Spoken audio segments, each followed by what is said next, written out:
ወንድሜ እንግዲህ ቤቴ እንደምታየው ነው። ቀድሞ እንደዚህ አልነበረም። አሁን ብዙ ቦታ ላይ እንደዚህ ተበላሽ አስቸግሩኛል። እና አሁን ይሄ እንዴት ነው ወደ ነበረበት እንዴት ነው የሚመለሰው?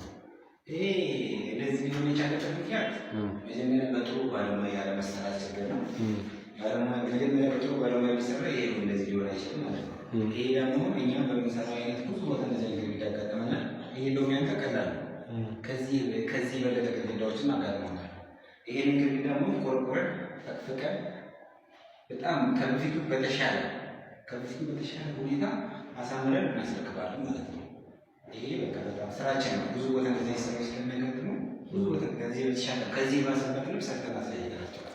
ስለዚህ እንደዚህ ደግሞ በየቤታችሁ እንደዚህ የተበላሸ ግድግዳ ካለና መፍትሄ ካጣችሁበት ስልካችሁን እናስቀምጥላችኋለን። በዚህ ስልክ መደወል ትችላላችሁ ማለት ነው። ስልካችንን እናስቀምጥላችኋለን።